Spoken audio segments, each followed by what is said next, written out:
जय आरसीएम। जय आरसीएम। मेरा चार्ज है ड्यूटी चार्ज। मैं मुस्कान चौधरी रतलाम में रहती हूँ, छत्तीसगढ़ की रहने वाली। यूपी में शादी करी हूँ और रतलाम में रहती हूँ और आरसीएम ज्वाइनिंग करी हूँ। आरसीएम धीरे धीरे सीखने लगी और मैं कुछ और बताना चाहूँगी। कुछ और क्या मतलब ड्यूटी चार्ज वूमेन के बारे में बताऊँगी।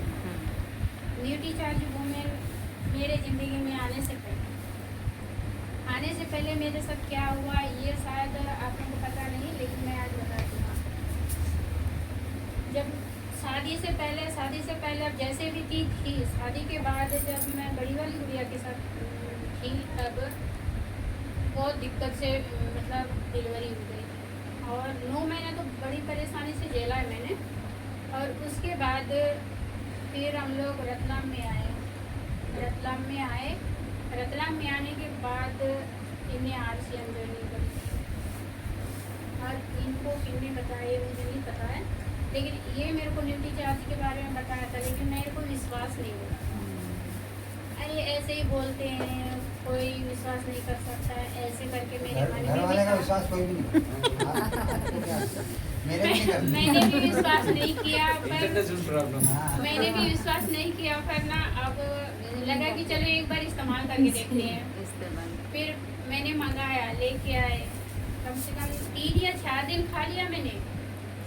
पर भूल चुक के खाती थी। अब कंटिन्यू खाने के लिए याद भी होना चाहिए। अब पहली बात तो घर पे रहते नहीं थे और याद दिलाते नहीं थे। अब बच्चों के साथ परेशान, छोटे बच्चों के साथ परेशान तो होती है। अब काम काज में उलझ जाती है और वो टेबलेट खाने में भूल जाती थी। और ऐसे धीरे धीरे फिर कम से कम 15 दिन खा लिया। 15 दिन के बाद मेरे को असर करना शुरू कर दिया। अब एक दिन छोड़ के एक दिन खाई, अगर कंटिन्यू खाती ना तो 5 या 6 दिन में मेरे को पूरा समझ में आ जाता। लेकिन उसके बाद मेरे को समझ में आया है कि हाँ मतलब कुछ असर हो रहा है। फिर उसके बाद धीरे धीरे मैं कंटिन्यू खाने लग गई। कंटिन्यू खाने के बाद मेरे को जो खून की कमी होती थी, हर साल 1 बोतल की खून चढ़ती थी और मेरे शरीर में सूजन हो जाती थी। मेरा चेहरा इतना बड़ा हो जाता तो सूज के आँखें पूरा बाहर निकल जाते थे। और मेरे पैर तो इतनी सूजन होते जैसे प्रेग्नेंट वाली लेडीज से कैसे सूजन आती है, वैसे हमेशा एनी टाइम ऐसे ही रहती। लेकिन उसके बाद ये सूजन मेरा बंद हो गया।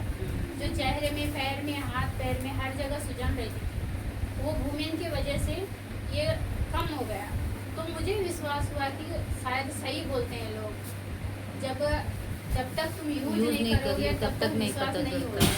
तो मैंने यूज किया, मेरे को अच्छा लगा। फिर अभी मैं कंटिन्यू खा रही हूँ। और मेरा छोटा वाला बाबू जब प्रेग्नेंट थी, मैं तो पेट में था, उस समय मैं दोनों बच्चों के समय एक खून की बोतलें और ये पानी की बोतलें चढ़ती हैं और ताकत की इंजेक्शन लगती हैं और पता नहीं क्या क्या दवाइयाँ देते हैं। लेकिन मैं जो तीसरा वाला बाबू हुआ था उसके समय ना मैंने इंजेक्शन लगाया, ना कोई बोतल चढ़वाई, ना खून चढ़वाया और नॉर्मल डिलीवरी हुई, उतना दिक्कत भी नहीं।